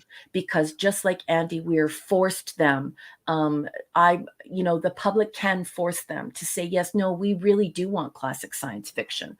And so that can happen there. But what I've done is I've started, because the public told me to, I did what Andy Weir did. I took my keister over to Patreon. I started an account, and there I will be publishing a new story in a 10 to 12 story collection that I hope to have finished and published by next year. And so, it's Science Fiction Tales Volume 2 for now. I don't know if that's going to hold, but that's for now. So by the end of this month, I will have released that story there. And so while we're talking about that, I beg your pardon, please excuse me, but I have to do this because these people are significant backers of me. I would just like to shout out to my Patreon people. I have a fan, Mark D with a C. Thank you at the fan level. But then I have some people who are have really dug in their heels and really want to support my book financially. And that is Cardinal Sin, Gilbavel, Shooter. I'm not going to say what Shooter's real name is because I want to protect his anonymity. Larry. Larry is my biggest backer. He is such an incredible person, and he wants to see this classic science fiction on the shelves. Chris Persia, the great Chris Persia, who I love very much, and Scuba Pete. So those are my patrons, and they're helping me to be able to take time to sit down, to get published, and to be paid for my work. So shout out to them. I love them very much. And there's the Patreon. Sandra put out the Patreon link. Oh, that's beautiful. Thank you so much, Sandra. Yep. And so please go there and check it out and help Raquel out on her second endeavor. But you've told me about that. We've talked earlier, like when me trying to get your book, my book to you, and you've talked to me about the hassles of going into Canada and trying to publish and whatnot. Mm-hmm. So yeah, it's pretty absurd. I mean, for the month of December, when I first released the book, they wouldn't send a hardback to me, so I couldn't proof it. So I had to publish my hardback without proofing it, which of course is absolutely insane to do that. And the same thing happened with the paperback. And then I made around, I didn't. Amazon sold my books to the tune of, just in December alone, to the tune of around $738 or $758. That was their profit. That's what they made off of me. And they, through taxes, through everything that they, put together for me, they sent me a royalty amount of electronic transfer for 70 cents USD, which was roughly changed into, I think, around 94 or 96 cents. So it's a pretty bad deal for any author in Canada to get published that way. That sucks. Pardon my language. Sorry. Yeah. So, all right. So I know the chat's got questions out there for you. Okay. So I hope you're ready. I am. All right. I'll do my best to answer them. I want to know I want to see if the most cutting question is out there for you. Okay. Not yet. Oh, he's slipping. No, Pudgy. She's not going to try and find one word out of page 4. But no, we're waiting for the famous. I'm still waiting for the books to get to me, Pudgy Hedgehog. I'm sorry, but I don't even have a copy of the final paperback. It hasn't arrived here yet. Yeah, it's an absurd situation. Americans can't wrap their head around it. But think about it this way. If I order the book, and it costs $9. Let's say it's $9 for the book. It will roughly cost around $13 to $16 to bring it here.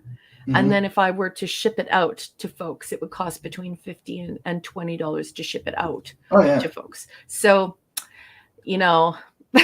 it's an absurd situation. So, and they're taking forever to get the books to me. So we'll see. Hopefully they'll be here soon. I'd like to get my hot little hands on my book. So far, I've relied on my friends to show me what my book looks like, which is nuts. I think that's nuts.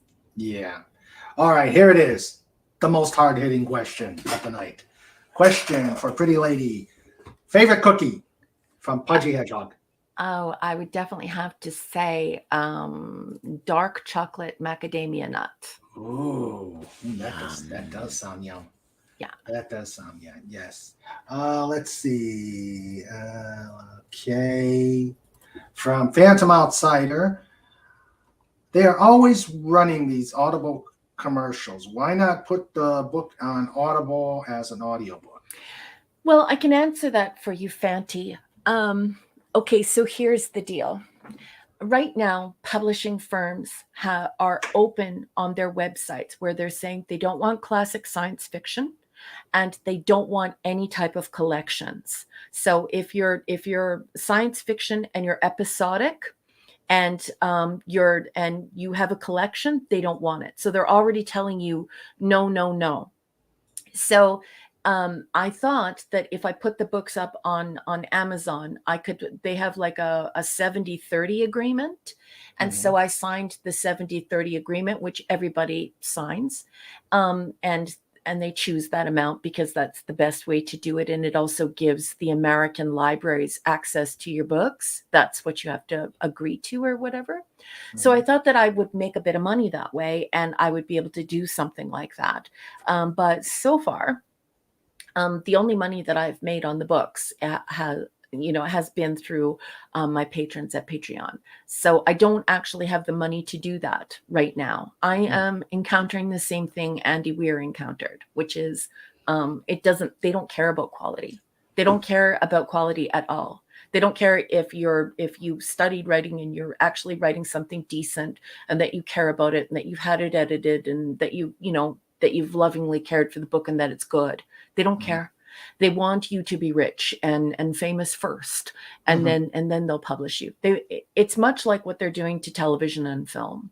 They want proven product and they want it serialized so that they can constantly keep people on the hook for buying more of it. It's very dangerous to write episodic science fiction because every story is new. You don't spread one idea out over a whole book or a series of books. You have to come up with a new idea for every single story. And so it's not something that they want to do. It just it represents too much risk for them. So when I have the money to do that, I will definitely do that. I can say this to you. I'm actually not involved with this in order to become famous or to become rich. I actually don't give a crap. I just want to get the stories into people's hands. So when the funds become available to do Audible, I definitely will. Okay, great. Of course, if you ever want to read your stuff, we have a segment called Radio King Dolphin TV, where you can read your stuff out in the stream. Oh, neat. Yeah, I don't think that would be a good idea for me. That's not something I want to explore. Okay. I thought I'd offer. Oh, no, I think that's an incredibly generous offer. It's just I would rather dig a hole, crawl in it, cover it with dirt, and put a rock over top than read a book. Out loud to people. Okay. Sorry. No worries. Let's see. Max Redstone says, after looking at the prices for Canada Postal Service, I have to ask you in all sincerity, are they delivering the mail in Rolls Royce? Yeah. Yeah, it's pretty crazy, isn't it, Max? Yeah. And Americans mean well. Like, they think that it's crazy. Like, when you talk to them and you're like, yeah, there's no money in this. I'm not making any money at this. Americans are like, what are you talking about? Come on. But yeah, once you get them to the cart and you take a screenshot of the cart and they see how much it costs, they're like, wow, I cannot believe this is happening. And that's when the realization occurs, right? Mm-hmm.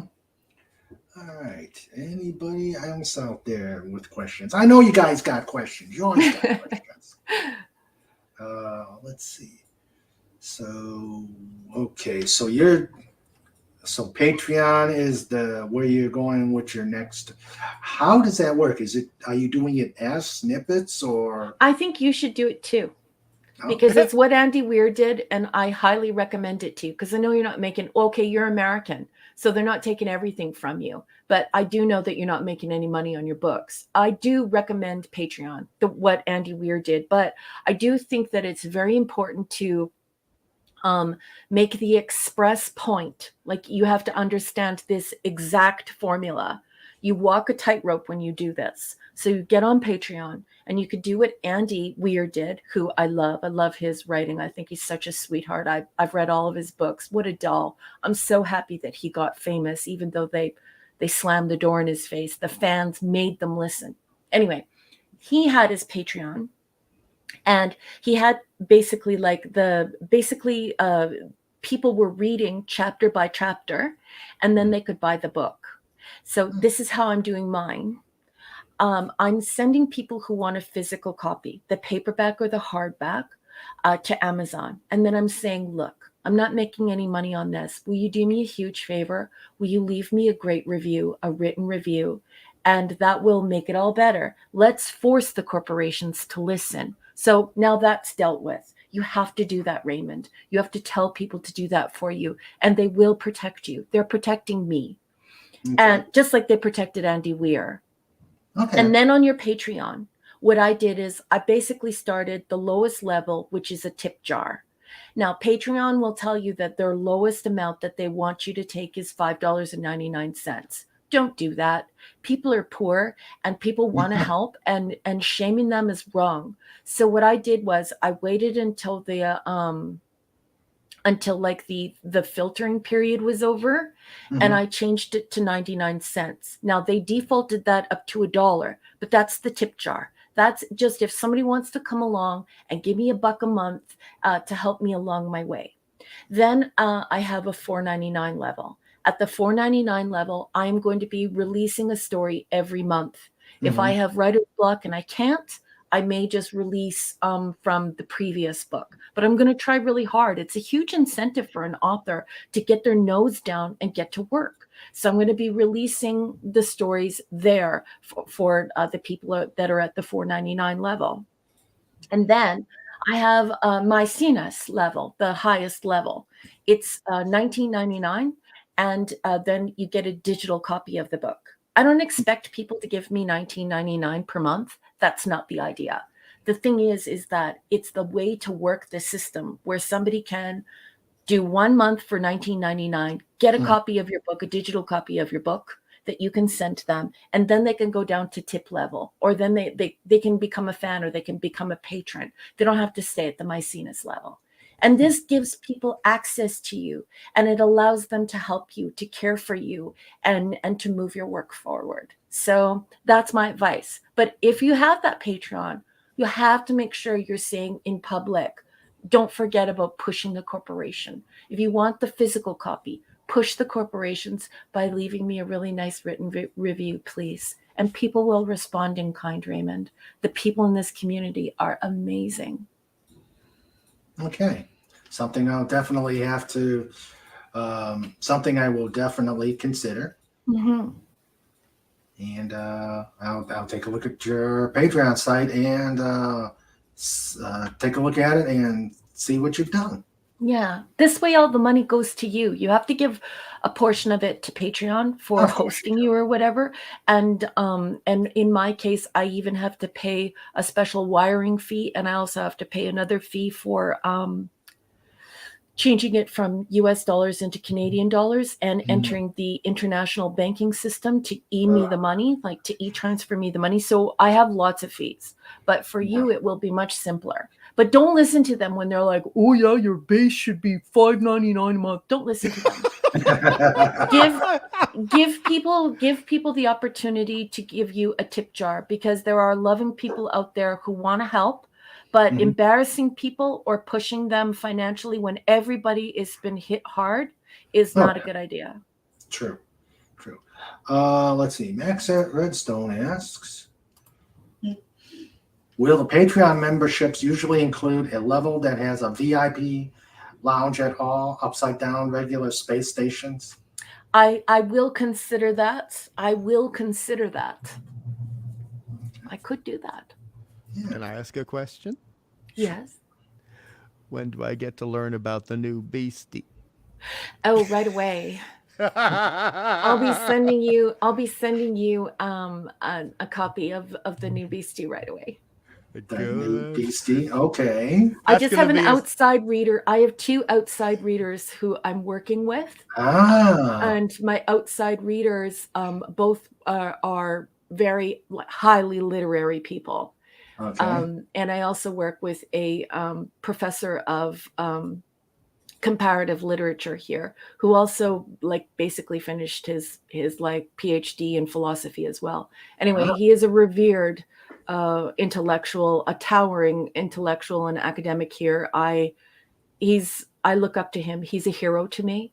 And so he does my final read and gives me suggestions. But I have 2 other readers aside of that. So the new story is in the hot little hands of my 2 readers. And as soon as they're done reading and they give me feedback, I'm going to release it before the month's end on the Patreon, so that the people who are at the patron level, the $4.99 level, will get the copy of the short story before anyone else. And then at the end, Raymond, at the end of 12 months, hopefully I'll have 10 to 12 stories.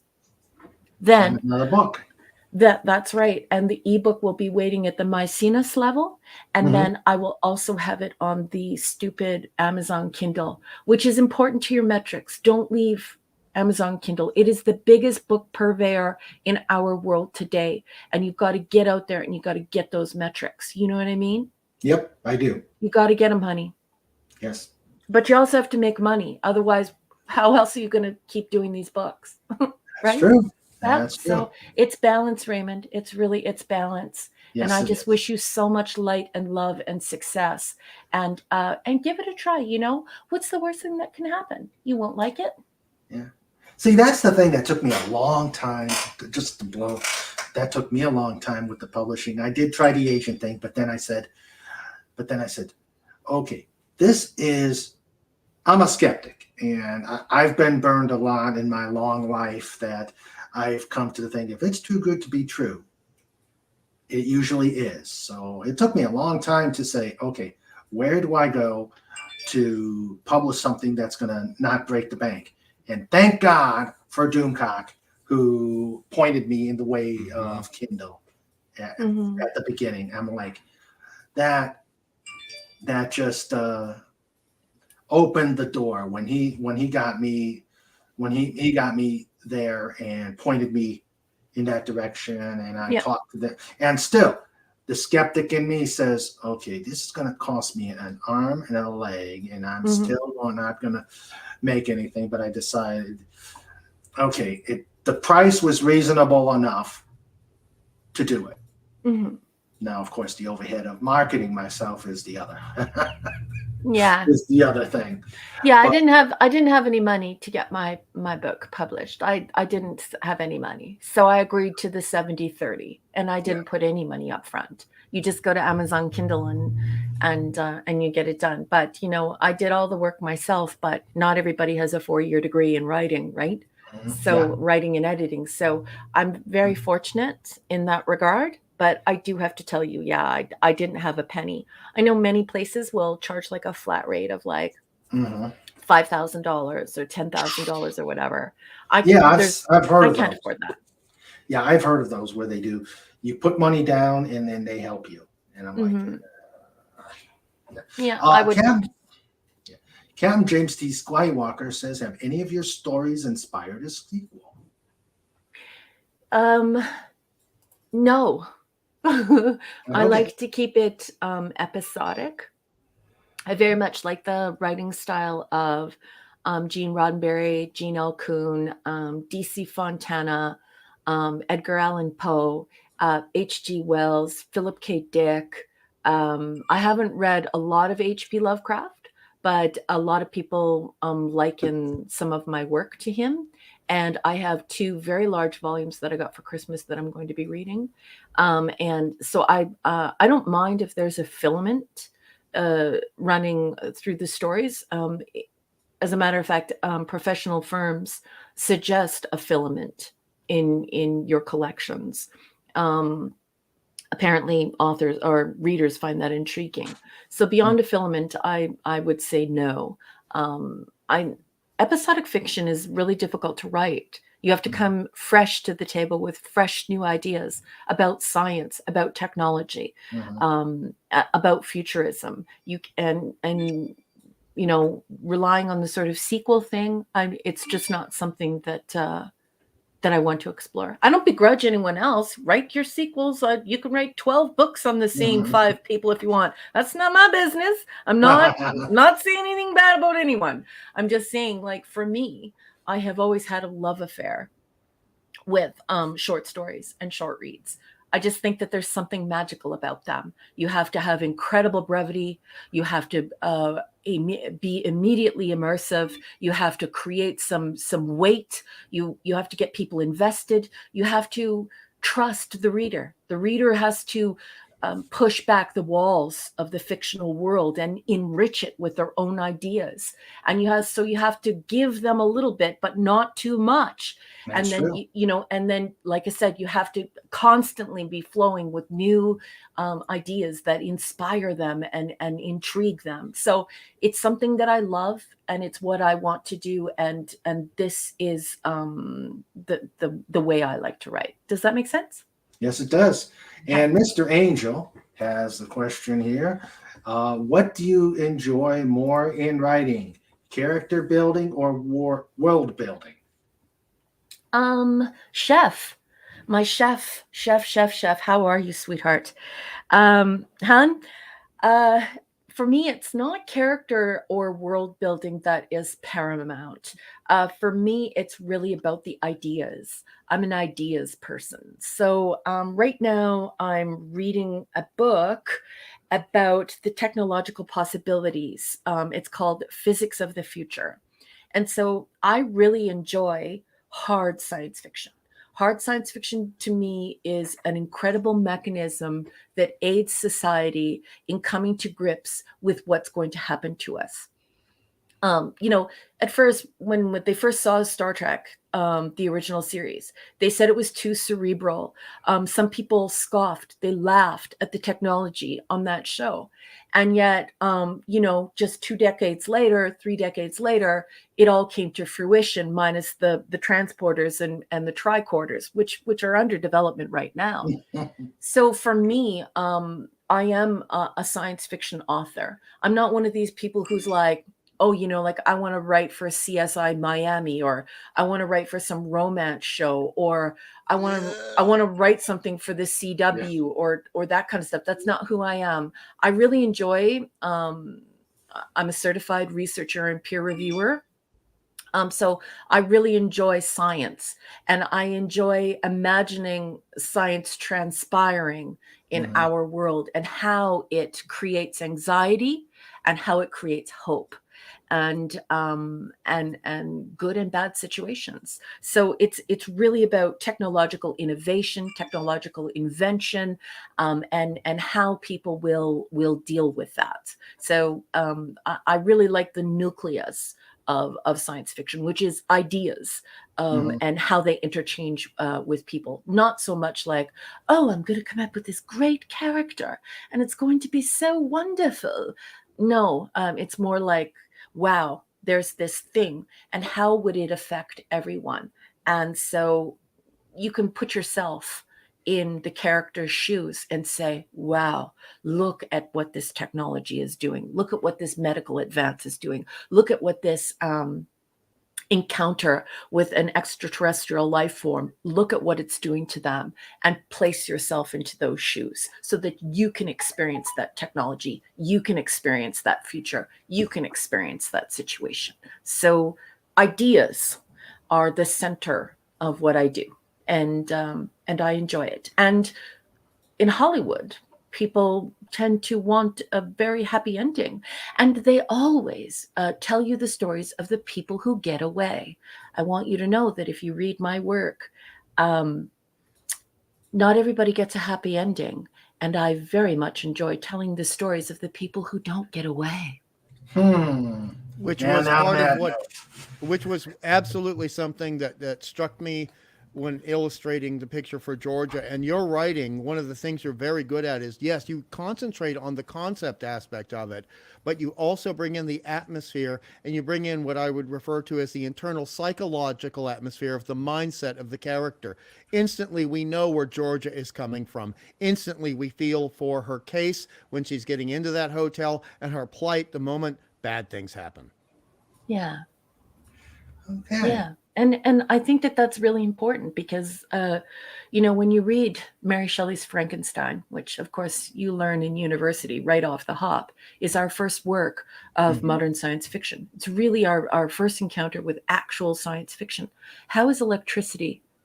What nefarious, what sinister uses for electricity will transpire? How will scientists and doctors use and abuse this technology? And so she was quite frightened, and a Hmm. part of the literary community, right? So that is the central thing in science fiction for me.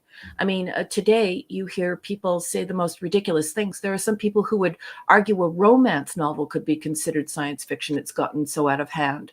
But Yeah. for me, you know, on the back of the book, I think I said something to the effect of, the science fiction, the genre we turn to when we're looking to work out our anxieties and our anticipations over technology, innovation, invention, futurism, and the possibility that we might not be alone in the universe. So for me, those ideas and allowing people to walk up to those very scary ideas and embrace them and have an experience with them is super important to me, and that's where I want my writing to go, and that's what I want my writing to be. Good. And I think on that note, I'd like to thank both you, Raquel, for coming on board and talking about your book, and I wish you best of luck on your book. May it be more as successful or more successful than you can ever imagine. Oh, that's very kind of you to say. Your wife is a sweetheart of a lady. Like, I think she's just wonderful. And I think that you, as a couple, you guys are the cutest. I always bug you guys about how romantic you are, but I just think that you guys are such a strong and positive voice in our community, and everyone just adores you. You two are just amazing, and I wish you the greatest success in your journey in publication and being an author. And I think everyone is delighted to be able to access you in this way. Yeah, and also on a personal note, you were a big help at the beginning of this crazy adventure, and I really appreciate that. Oh, it's my pleasure. I know it was pretty daunting for you. You were like, where do I go from here? There's so much to do. And I think just explaining to you that it's like owning a television channel, and that you'll have to come up with all these different shows, and that you'll have to be the host of all these different shows. I think that sort of made you go, wow, okay, well. Well, I think one, it's been the chat, the people behind me, the inspirations. Thank you very much, Raquel. And Sandra says, you're very sweet, Raquel. Aw, yeah, well, she's And thank you, Hungry Boy, for coming on board and telling us about the art and your collaboration with Raquel. Oh, it's absolutely my pleasure, simply because of what a wonderful author Raquel is. And she helped. I know she feels a bit uncomfortable with this compliment, but it must be said because we must promote the book. That Raquel helped re-inspire me in my appreciation of. Hello, Snoopy. Okay. Well, Snoopy. Oh, Snoopy. Sorry. That's okay. He's got to get his word in edgewise. That's fine. Dougie, may I please? Dougie? Hello? Okay. Raquel helped re-inspire my faith in new science fiction writers. That's pretty heavy, because I was kind of giving up hope with some of the stuff that's been coming out lately, and Raquel's work really hit me in my gut. It hit me in my gut, but it also hit me. Her work hits you in the area of your brain that is trying to be atrophied by the corporations, as she's already said, and so that makes her a very important new voice in the science fiction arena. Okay, listen. For someone of your stature in the community, and I know you have to be anonymous here due to contracts and royalties and things like that, but for someone like you, who has worked with Hugo Award winners and Nebula winners, and just the body of your work, for someone as powerful as you to reach down and offer me a hand and pull me up to your level is nothing short of heroic. I love you so much, and you have bestowed such a great gift on me. I will never be able to fully thank you for creating this gorgeous painting and bringing my work to life for the cover of this book. I love you very much. I adore you, and I am so grateful to you professionally and personally, HB. You know that. You thank me every time we do Film Buddy Night. That is my thanks. And no, seriously, because I get to see a side of you that other people don't see, and you get to see a side of me. I'm sorry, guys. Sometimes there are parts of us that are private we don't share. That's right. That's just going to be the way it is. But also, it was not. I have to stress this before I shut up for the rest of the show. It was not reaching down and pulling you up. What happened was somebody who I would have loved to have met 40 years ago created a beautiful garden with these exotic orchids and allowed me the privilege of coming coming in and seeing these magnificent shades on the petals. Oh my God, you are amazing. I love you so much. Ditto. And Phantom Outsiders translated Snoopy. He said Snoopy loves the book and he wants. Hungry for 500 more episodes of the Cloud House to autograph his cover. Very cute. Very cute. Yeah, that's Snoopy. That's Snoopy. Hail to the Snoop. Okay. Hello, Comic Relief Crusaders. Sorry, my friend, but we do have to wrap things up here. And you know what that means. Raquel, Yeah. This is what this show has morphed into. What? I'm Show notes. scared. Oh, I get scared every time I do this. Okay. Show notes. Okay. Be ready to be disturbed. That's our Sandra. Hi, beautiful. Hey, cutie patootie. She's saying hello, beautiful. Oh, she can hear. All right, here we go. This segment is brought to you by thedolphinboys.com. It's time for show notes. It's time for show notes. It's time for show notes.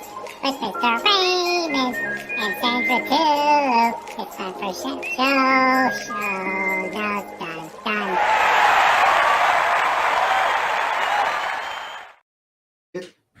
That has become a, disturbing as it is, it has become a thing.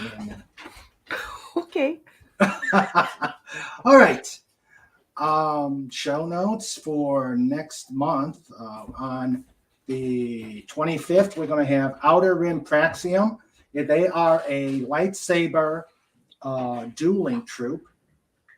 And they will have, hopefully we'll have the queen of the dueling troupe, Lady Malice, come on board to talk to us about what they've got going on and how they teach it and what they've got planned.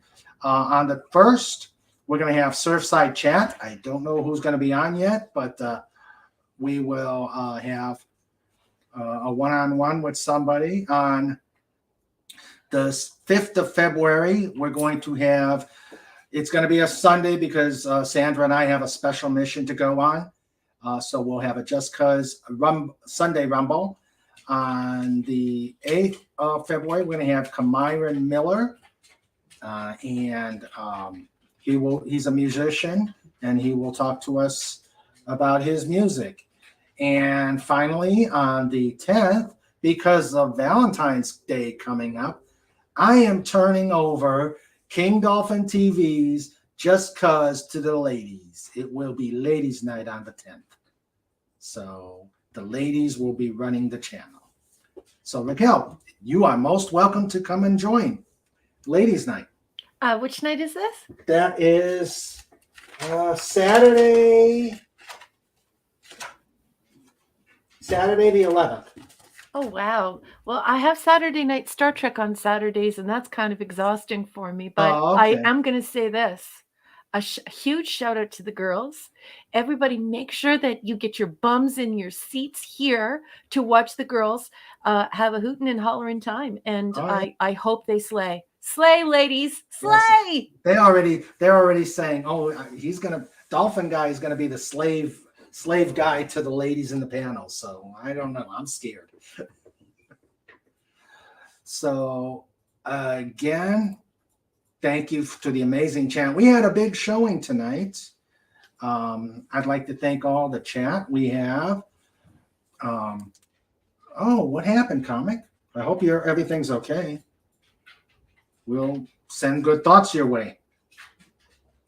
But let's say we had Dark Helmet here. We had Matt G. We had Dalek 451. Sean Carter was here. We had Cobalt here. Phantom Outsider with some great questions. Agent Pepsi 1 was here. Mr. Angel was here, the chef. Clobbering Times was here. Hey, Clobby. Please subscribe to Clobbering Times. Yeah, I'm going to get his site up. Please get the please subscribe to Clobbering Times. And Saturday Night Star Trek, best show around. We had James Caserta, we had Max Redstone, Stuart Mitchell, Pierre Kelly, Snail Messiah, and Captain James T. Skywalker. And then of course, the Red Team Supreme, the guys behind the crown here. We had Legatus Legionnaire, first in, last out. The amazing Anti-Derivative Jill, and please subscribe to her channel. She does some really good stuff out there. Get that out there. We had John Rendell was here, Pudgy Hedgehog as the Wrench of Doom, and Fet for Hire with a drive-by. My amazing producer Sandra, and Raquel likes your voice, Sandra, and of course the big bear of the show.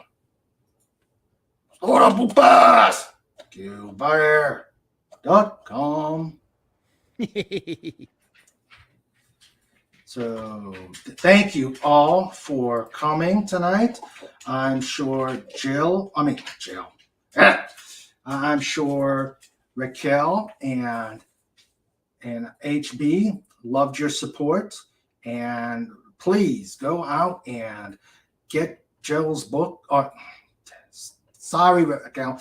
Please get Raquel's book any way you can and read it, and read place reviews. We need good authors out there, and we need great stories out there. And I know Raquel is fantastic at that. So again, guys, thank you very much for coming, and hope to see you again here on the pod. And thank you very much. Please stick around afterwards. I want to just say, Raquel, you have been asked to kill a few more years of your life. Wait.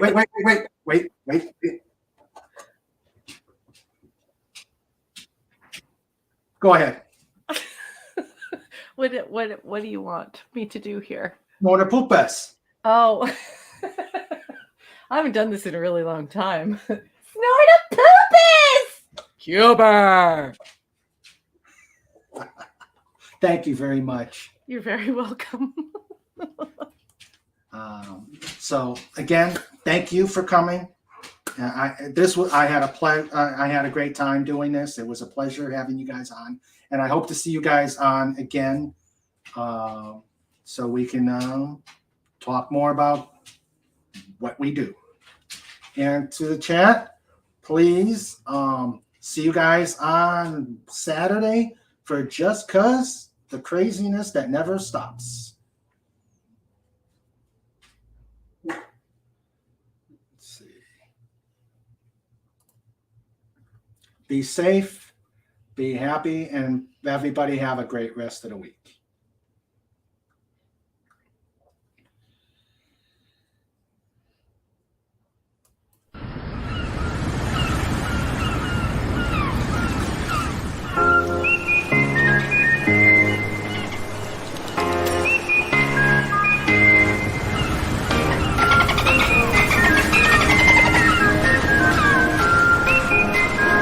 This segment is brought to you by the